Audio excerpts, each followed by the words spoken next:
नमस्कार मंडळी, कशा आहात? Good morning. श्री स्वामी समर्थ. सकाळी आता बघा किती वाजले. आता सकाळी उठून कामाची धावपळ. गुड मॉर्निंग सर्वांना. चला मंडळी, म्हटलं आता आंघोळ करून पुढचा व्लॉग दाखवते तुम्हाला. सकाळ सकाळी सर्वांचा मूड फ्रेश असतो. नमस्कार. आपल्या महाराष्ट्रातील सर्वात आवडणारा, महिलांना आवडणारा पेशा म्हणजे गाऊन. त्याला मॅक्सी म्हणतात. महाराष्ट्रात सर्वात जास्त बायकांना हेच घालून वाटतं काम करताना. त्यामुळं आम्ही पण त्यातलीच एक स्त्री आहे. सकाळ सकाळी म्हटलं आंघोळ करून मॅक्सी चढवली अंगावरती. म्हणजे कामं करताना कम्फर्टेबल वाटते, बाकी काही नाही. म्हटलं कामाला सुरुवात करूया. आणि काय म्हणताय, आता सगळ्यात पहिल्यांदा प्रश्न पडणारा म्हणजे सकाळी काय करायची भाजी. चला बघूया फ्रीजमध्ये काय आहे, त्यानुसार ठरवूया फ्रीजमध्ये काय भाजी आहे. त्या हे बघू शकताय, फ्रीजमध्ये आहे करड्याची भाजी, मेथीची भाजी आहे, भरपूर प्रकारची भाजी आहेत. ते मी सगळं निवडून वगैरे अगोदरच डब्यामध्ये स्टोअर करून ठेवते. म्हटलं सकाळी सकाळी गडबडीत निवडत बसायला वेळ नसतो ना आपल्याला. हे बघू शकताय, सगळं आपलं भाज्या निवडून ठेवलेले आहे. निवडून ठेवले परदेशी घेऊन आपलं करता येते. म्हटलं चला आज काय करूया, तर घेतली भाजी. नंतर म्हटलं लसूण घेऊया, तर विचार आला नंतर लसूण तर निवडून ठेवलेला आहे आपण, म्हणून लसूण कॅन्सल केला. फ्रीज उघडून लसणाचा डबा घेतला.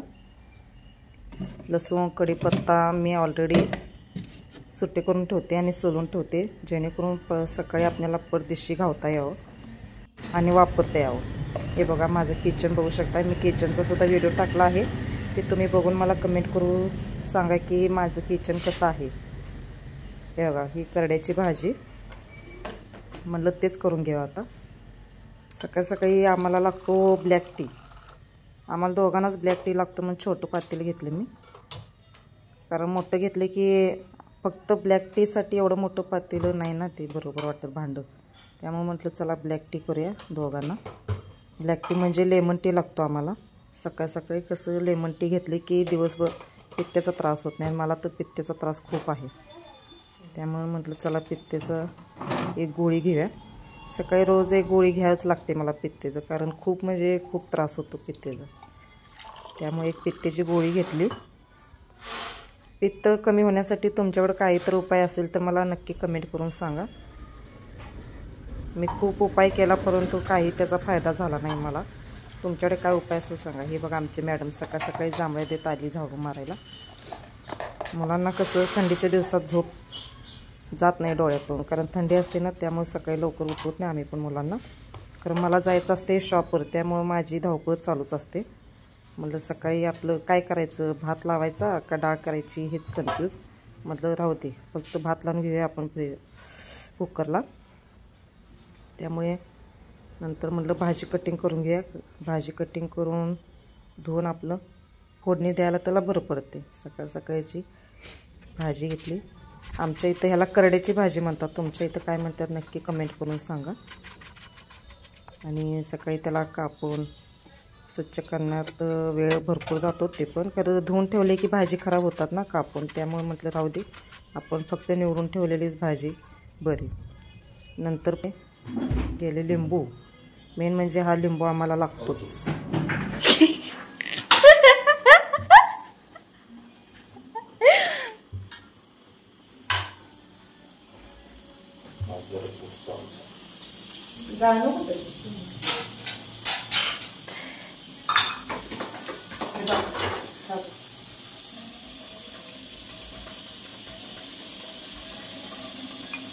तुम्ही पण त्यातलेच आहात का माझ्यासारखे, कपातनं चहा न पिता वाटीतून चहा पिणारे?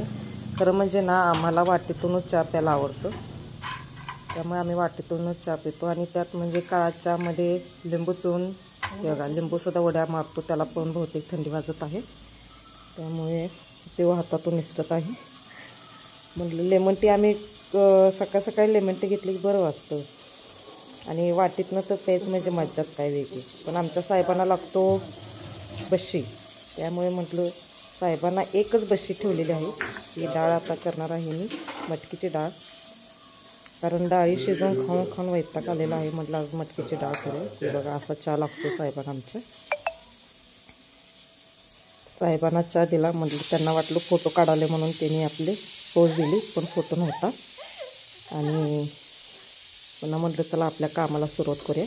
माझा चहा काही गार झाल्याशिवाय मी पित नाही, कारण गरम गरम चहा मला काही जात नाही. सवय झाले ना, पहिला जॉबला जात होते तेव्हा चहा करून ठेवायचा, पण चहा प्यायला वेळ नसायचा.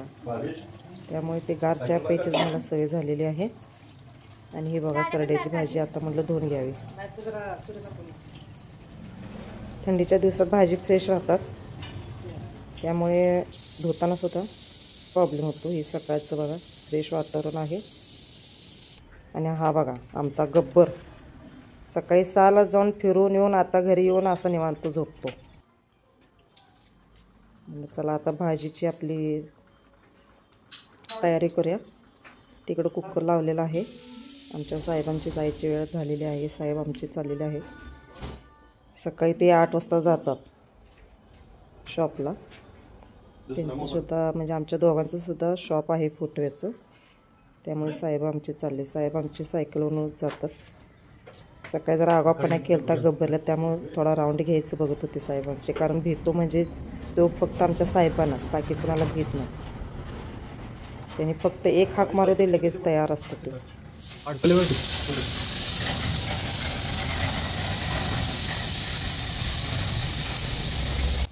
साहेब आमचे चाललेले आहेत आता सायकलवरून. तेवढंच व्यायाम होतं म्हणून साहेब आमचे सायकल घेऊन जातात. चला म्हटलं साहेब गेल्यानंतर आपण आमटीची तयारी करूया. साहेब गेल्यानंतर आमची चहाची वेळ झाली. मला चहा गारच लागतो, त्यामुळे काय एवढं काय वाटत नाही. हे बघा तेलात कशी जिरे मोहरी आपली डान्स करतात. त्याच्यानंतर आपला कांदा टाकला. कांदा जरा चांगला परतून घेतले की मटकीच्या डाळीत जरा छान लागतो कांदा. कच्चा पण मला आवडत नाही, कारण नंतर करकं लागतं दाताखाली आल्यावर. म्हटलं भाकरी करायची होती तर बघितलं तर डब्यामध्ये पीठ नव्हतं, त्यामुळं पीठ काल दळून आणलेलं मग मी. नंतर म्हटलं डबा धुवून आपलं त्यात ओतता येतं. हे बघा हे माझे गव्हाचे तांदळाचे डब्याचे, यात बेसन, पण आपले खायचे आणि मसाल्याचे डबे. आणि माझे मांडणी कसे वाटले सांगा. खरं सकाळी किचनवर आपला हा पसारा असतोच, कारण सकाळी किचनवर पसारा नसले की असं काहीतरीच वाटतं बायकांना. त्यामुळे म्हटलं चला. पुन्हा नंतर म्हटलं कांद्यावर टमॅटो घातला आणि थोडं मीठ घातले की लवकर कांदा आणि टमॅटो भाजला जातो, त्यामुळे मीठ टाकलेलं. ह्या कढईत म्हटलं आता भाजी करून घ्यायची.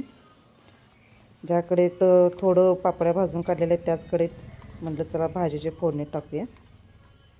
म्हटलं करड्याची भाजी तुम्ही कसं करता मला नक्की शेअर करा. मी तर करड्याची भाजीत आपलं कांदा मिरची लसूण हे सगळं घालते. तुम्ही काय कशी करता मला रेसिपी नक्की शेअर करा. कांदा मिरची आणि लसूण थोडा चेचून घेतला. त्यानंतर आपलं गरम तेलात लसूण टाकला. लसूण टाकल्यानंतर कांदा मिरची हे सगळं घालायचं. थोडा लसूण कच्चा असला तर छान लागतो, पण नंतर कांद्यासोबत ते मिसळून जातं. करड्याच्या भाजीला छान लागते. हे तुम्ही पण नक्की करून बघा. नंतर इकडं पण आणि इकडं पण दोन्हीकडं पण चालू होतं. इकडं भाजी इकडं आमटी दोन्हीकडं पण करायला लागतच होतं, कारण सकाळची गडबड असते नुसते. तर काळा चटणी आपलं घरचा मसाला टाकून आपलं आमटीची तयारी केली. आणि इकडं भाजीची दोन्हीकडं पण हात हलवत समजत नाही बायकांना आपल्या नेमकं कोणीकडं लक्ष देत. तरी पण दुर्गे मातेचे जर 4 हात जरी मिळाले तरी आपल्याला ते बसत नाहीत हात आपले, असं आहे ना. त्यामुळे म्हटलं फटाफट आवरावंच लागतं. सकाळी गडबड असते नुसतं कामाची. नुसतं सकाळीची बायकांची धावपळच असते. माझीच नाही सर्व महिलांची हीच परिस्थिती असते. सकाळी ज्यात लसूण ठेचला होता त्यातच थोडं पाणी, कारण आता लसूण खूप महाग आहे ना, कशाला वाया घालवायचं म्हटलं. आणि पुन्हा आमटी आपली तयार झालेली आहे, म्हणजे अजून उकळायची आहे. त्यात पाणी घालून थोडं म्हटलं उकळी येऊस पण वाट बघूया. त्यानंतर इकडं भाजीची तयारी. इकडं पूर्ण कांदा मिरची भाजून तयार झालं होतं. पुन्हा त्यात आता आपण भाजी टाकूया. थोडं हळद टाकली, पुन्हा भाजी टाकूया. भाजी तर मजाच वेगळी असते ना. जेव्हा कढईत घालतो तेव्हा कढईत बसत नाही, आणि जेव्हा ताटात घालतो तेव्हा पुरत नाही. अशी भाजीची मजा असते. मला तर टेन्शनच येतं की भाजी परतायची कशी आता ही सगळी, पण काही नाही, नंतर आवरून जातं मस्त. म्हणलं चला ये बघा, आता भाजी पुरत नव्हती आणि आता बघा किती झाली भाजी. ती पालेभाज्यांची हीच मज्जा असते, दिसायला मोठे दिसते पण जेव्हा त्याची भाजी तयार होते ना तेव्हा एवढीशी भाजी तयार होते. हे बघा मटकीची डाळीची आमटी तयार झाली. मटकीच्या डाळीच्या आमटीला थोडी फेस येतेच माझ्या, तर तुमच्या येते की नाही सांगा. टायमिंग्स 8:45 वाजले, तसं म्हटलं तर 9 वाजता आवरायला लागतं. आणि मगाशी चहा केला तर त्याच पातेल्यात थोडा चहा ठेवला आमच्या म्हातारीला, म्हणजे माझ्या मुलगीला चहा लागतो तिला. 1 कप तर चहा तिला लागतोच. सकाळची एवढी धावपळ असते ना, तुमच्यात पण अशीच धावपळ असते का मला कमेंट करून सांगा. म्हणलं ज्या डब्यातून भाजी काढली त्याच डब्यात आपली मेथीची भाजी भरून ठेवा, कारण काल डबा रिकामा नव्हता. म्हटलं आता मेथीची भाजी त्यातच घालून स्टोअर करून ठेवा, कारण नंतर आपल्याला घेताना बरं पडते. कारण हे मला तर काही बरोबर वाटत नव्हतं, पण काय करायचं, फ्रीजमध्ये पण डबे पुरत नाहीत. त्यामुळे म्हटलं तुम्ही कोथिंबीर कशी टाकता, मी तर अशी हातातून भरभर चिरून टाकते, कारण सकाळच्या गडबडीत ते चिरून ठेवा आपण हे करा काही नाही. लागेल तशी कोथिंबीर धुवून ठेवलेली असते, फक्त घ्यायचं आणि त्यात चिरून टाकायचं. हे बघा ही चहा तयार आहे आमच्या म्हातारीची, म्हणजे माझ्या मुलगीचा चहा तयार आहे. ही म्हातारीची चहा, तो 1च कप चहा म्हातारीचा. आम्हाला काही चहा लागत नाही, ब्लॅक टी केलेला आहे आम्ही अशा तऱ्हेनं, त्यामुळे आमच्या म्हातारीला चहा लागतो. पण दुधाचा काळाचा कायची की जेवला झाली, भाजी झाली, आमटी झाली, आता भाकरी तवा तयार आहे. भाकरी करणारे बी तयार आहे, करणारे काम तयारच असतात आणि खाणारे बी तयारच आहे. करण्यापेक्षा खाणारे पण जास्त तयार.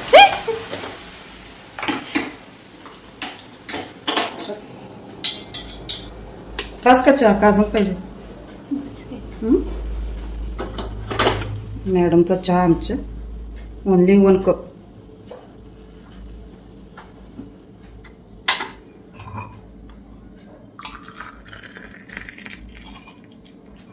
बरोबर 1 कप बस ना, बस घे चाललाय आता भाकरीची तयारी. भाकरी भाकरी भाकरी भाकरी भाकरी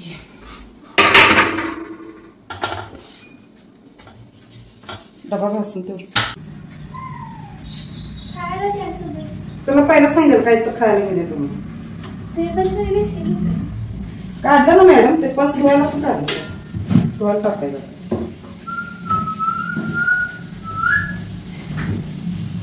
चहा घ्या तुम्ही, जा मग घेऊन ये की मग बाडून करतो. भाकरी देऊ. पुन्हा भाकरीची तयारी घेतली. भाकरीत मी उतवणी घालत नाही, पण पीठ थोडंसं होतं ना त्यामुळे गरम पाण्याची थोडी उतवणी घातली, कारण पीठ जुनं असले की थोडी उतवणी घातली की भाकरी चांगली येते. नवीन दळून आणले त्याला काय मला उतवणी लागत नाही. आता म्हटलं गरम पाणी आपलं घालून पीठ मळून घ्यावं. जेवढं पीठ मळेल आपण तेवढी भाकरी छान करायला पण जमते आणि चांगली फुगते पण.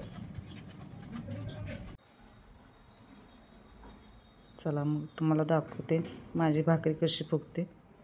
आणि माझ्या भाकऱ्या छोट्या नसतात, छोट्या पण नसतात आणि जाड पण नसतात, पातळ भाकरी असते. त्यामुळे मला गॅसवर काही भाजायची गरज नाही. भाकरी मी तव्यावरच भाकरी भाजून काढते. हल्ली बायका गॅसवर भाकरी भाजून काढतात, पण ते हानिकारक आहे. तुम्ही बघू शकता एक व्हिडिओ असे आलेत की गॅसवर डायरेक्ट भाकरी भाजू नये, कारण तो गॅस कसा तयार होतो तुम्हाला माहीतच आहे. त्यामुळे मला पण आवडत नाही गॅसवर भाकरी भाजायला. त्यामुळे माझी पातळ भाकरी असतात, त्या पातळ भाकरी असल्यामुळे मी तव्यावरच भाकरी भाजते. आणि माझ्या भाकऱ्या पण खूप मोठ्या असतात, कारण सकाळच्या गडबडीत नाही ते छोटे छोटे भाकरी करू वाटतात आणि मला जमत पण नाही छोटे भाकरी करायला. हे बघा तुम्ही कशी तव्यावर भाकरी घालता ते कमेंट करून सांगा. मी तर दोन्ही हाताने तव्यावर भाकरी घालते. शक्यतो हे कोण करत नाही, फक्त मी शिकले आमच्या मम्मीकडून. आम्ही तिघी बहिणीसुद्धा अशाच भाकरी टाकतो तव्यावर दोन्ही हाताने, कारण आमची मम्मीसुद्धा अशीच टाकते भाकरी तव्यावर. त्यामुळे आम्हालासुद्धा तीच सवय लागलेली आहे. आणि बघू शकता माझ्या खूप पातळ भाकरी असतात, त्यामुळे मी तव्यावर काही भाजत नाही. आणि सकाळी नाही म्हणलं तर मला 12-13 भाकरी तर करावे लागतात, कारण आमचा गबरा म्हणजे आमचं कुत्रा आहे ना, त्याला पण 2-3 भाकऱ्या लागतात. आणि आमचा डबा असतो, घरी पोरं असतात जेवायला, आणि शिल्लक म्हणजे 1-2 भाकरी आपल्या पाटीत पाहिजे, जेणेकरून घरी कोण पाहुणे आले की त्यांना उपाशी न पाठवता. भाकरी म्हटलं गॅस बारीक का झाला आहे बघते तर मागं खिडकी चालू होती, खिडकी बंद केली. हे बघू शकता माझी भाकरी कशी भुगते. लहानपणापासून मला वाटतं मी 5वीला असेल तेव्हापासून मी भाकरी करते, कारण आमच्यात पूर्वी पहिला सगळी चपाती कोण खात नव्हते, भाकरीच खात होते. त्यामुळे आम्ही पडदिशी आम्ही तिघीसुद्धा बहिणी भाकऱ्या शिकलेलो आहोत पहिला, की असं मी पण हातानं पाणी लावते, तुम्ही पण. नाही, हल्ली आता बायका सगळ्या ट्रेन झालेल्या आहेत, हातानंच पाणी लावतात. आणि आपल्याला बायकांचं कसं आहे, कुठं चटका बसतो काय काय होते का हे शक्यतो आपण बघत नाही, सगळं हातानंच भाजत बसतो. आमचे महाराज म्हणजे आमच्या मिस्टरांना मी महाराज म्हणते, महाराजसुद्धा म्हणतात अगं उलताना वापरत जा, ते उलताना तयार कशाला केला आहे, हातानं कशाला पलटी मारताय हे मारताय. पण आपल्याला तेवढासुद्धा बायकांना वेळ नसतो की एक उलताना घ्यायचा आणि त्याला पलटी मारत बसायचं, त्यामुळे आपण सगळं हाताने भाजत बसतो आणि ती सवय झाली आपल्याला आता, त्यामुळे काही प्रॉब्लेम नाही. बघा माझी भाकरी कशी आपापटो मग फुगते. आणि पातळ भाकरी असल्यामुळं ना भरभर भाकऱ्या उठून जातात, त्यामुळे तिचं वाट बघायला लागत नाही की आता भाकरी भाजेल मग भाजेल. नंतर सगळं झाल्यानंतर डबा म्हटलं आता आपण बांधून घ्यावा. माझा डबा, मिस्टरांचा डबा, मुलाचा डबा, तिघांचा डबा असतो. कारण आम्ही मी तर सकाळी गेले की सकाळी 10 ते संध्याकाळी 10 माझी ड्युटी असते. मुलगा कॉलेजला जातो आणि आमचे महाराजांचं पण सकाळी गेले की ते पण संध्याकाळी येतात, त्यामुळे डबा नेतोच आम्ही शक्यतो शॉपवर. शॉप बंद करत नाही आम्ही, दिवसभर आमचा शॉप चालू असतो. कारण आशा असते ना माणसांना की शॉप बंद झाले की एखादा गिऱ्हाईक जाईल असं आपल्याला वाटतं. आणि घरापासून शॉप आमचं खूप लांब आहे, त्यामुळे त्या फंद्यातच पडत नाही आम्ही. शॉप बंद करायचं, घरला यायचं, जाऊ दे ना, एवढं तेवढं 2-3 तासासाठी काय होतं, त्यामुळे आम्ही काय एवढं विचार करत नाही. आणि असं डाकतो मला तर सगळ्यांना सकाळची डबा करण्याची धावपळ, डबा बांधायचा, पुन्हा आवरायचं, जायचं, सगळं रीतसर करावं लागतं सकाळी सकाळी. आणि मेन म्हणजे आपण ज्याच्यासाठी करतो, पोटासाठी करतो, तर आपल्या पोटाकडे पण आपण लक्ष द्यावं लागतं ना. त्यामुळे म्हटलं चला जेवणात आपण हलगर्जी न करता आपल्याला मस्तपैकी पोटभर जेवण पाहिजेच, म्हणून मी सकाळचा जादा स्वयंपाक करते. आणि थोडं म्हटलं त्याच्यासाठी आपल्याला तोंडी लावण्यासाठी मुळा, बीट वगैरे आम्हाला लागतोच. थोडा मुळा खराब झाला मग काढून टाकले. बायकांना काटकसर करताना मी तर खूप जणांना पाहिलं आहे आणि मी पण करते काटकसर. नाही, कारण आपल्या संसारात काटकसर करणं म्हणजेच बायचा संसार चांगला सुरळीत लागतो, त्यामुळे काटकसर बायकांना हे करावंच लागतं. आता हे राहिलेली कामं म्हणजे आमची कन्या, माझी मुलगी, ती नंतर पुन्हा मग कट्टा पुसणे, धुणे, भांडी घासणे हे सगळं तीच करते. तिचं आता कॉलेज सुट्टी आहे म्हणून तिच्याकडे पडतो, नाहीतर मीच करून जात होते. सकाळी म्हटलं शॉपला जायची तयारी, परदेशी आवरून घेतले, कारण बघू शकताय तुम्ही किती भरभर आवरावं लागतं. शॉपवर जायला लागतं, नाहीतर गिऱ्हाईक परत जाईल ह्याची मनात दुगदुग लागलेली असते. त्यामुळे सकाळी परदेशी आवरलं, केलं आणि डबा वगैरे घेऊन बाहेर पडले. हे माझं रोजचं रुटीन आहे. सकाळी 10ला जायचं, संध्याकाळी 10 वाजतात घरी यायला. हे आहे माझं रोजचं सकाळचं धावपळ. मी तुम्हाला सकाळचेच फक्त व्हिडिओ टाकलेले आहे, सकाळचं, दिवसभराचं नाही. दिवसभर दुकानात असते मी, तो व्हिडिओ तुम्हाला नंतर नक्की शेअर करणार आहे. कसा वाटला माझा छोटासा व्लॉग नक्कीच बघा, कमेंट करा, शेअर करा आणि सबस्क्राईब करा. चला बाय, धन्यवाद.